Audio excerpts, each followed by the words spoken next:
Hello, welcome to another Monday. This is October 10th, 2022. The chart that I've been looking at this past week is a chart of a young woman named Mahsa Amini, an Iranian woman who was detained by police outside of Tehran for not wearing the traditional headdress appropriately. And after her arrest, she fell into a coma, died 3 days later. And many eyewitnesses said they saw her being struck repeatedly in the head by the arresting police. And so there's been a great outcry, many demonstrations supporting her have taken place, not just across Iran, but in other countries too. So she's become this very vital symbol of the oppression people are suffering in Iran.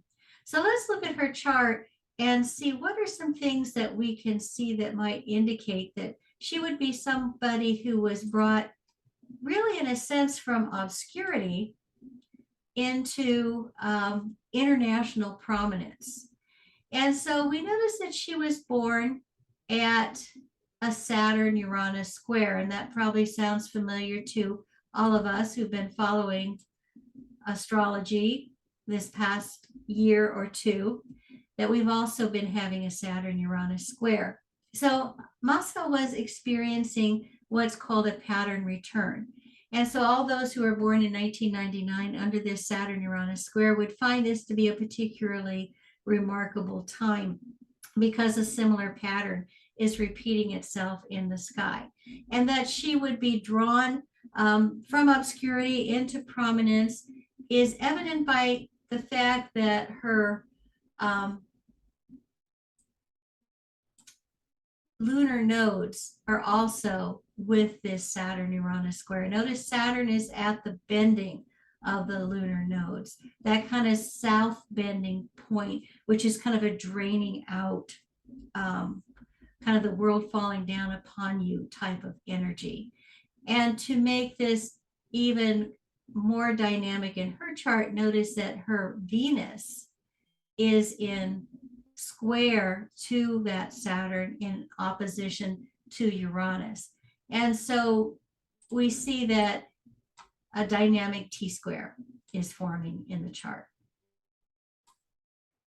And with Saturn being the apex of that T-square, it is, you think about authority, kind of taking control over her. Interestingly, in Taurus, ruled by this Venus, people who think that they somehow have the right to tell you what is appropriate and not appropriate to wear. And so that's one very dynamic aspect in her natal chart. And then we also see that she was born not too long after Mars and Pluto were conjoined. And so this is something else that tells us that she could experiencing kind of an overpowering of force, Mars attacking, aggression, Pluto power, wanting to control. And in the sign of Sagittarius, it's ruled by this Jupiter over here, which is also in Taurus, moving towards, applying towards Saturn, and so kind of supporting that control, that authority in Taurus related matters. And so these are some aspects that we see in her natal chart. But let's look at what was happening on the day that she was attacked. And this was September 13th, 2022. We don't know the time of day, but we know that it was in Tehran. So I said a noon chart. So again, we'll disregard the angles in the houses, but let's look and see what the planets were doing. And of course, as we all know, we were having another Uranus Saturn square, and also at the nodes, just as when she was born. So this becomes a very fateful moment for her. And notice that we've got another T-square forming with the nodes, with Saturn again at the apex. And so we see Uranus here, someone seeking freedom and how they appear, how they dress.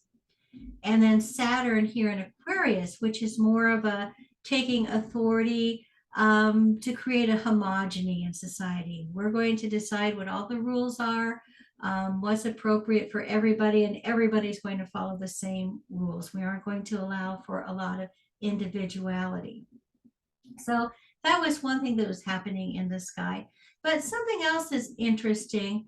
If you think about symbols of young women, you know, she was very young, 22. She turned 23 a week after she died. We noticed that Venus is a planet that we would think could represent a young woman. And so Venus in here is in Virgo in its fall, so she's very powerless. She's humble. And notice Venus is in square to Mars in the chart in Gemini. And so she's got, on the day that she was murdered, we see that Venus is coming up to Mars by square. So that clash between Venus in its fall, wanting to kind of go about its business and express itself, versus Mars that wants to take control and attack. And then we also notice that on this day, Mercury is in Libra, so justice and laws in the sign of Libra. But what is it opposite to? It's opposite to Jupiter, which is laws. And interestingly, in Aries, you know, the head, laws about how you're supposed to cover your head.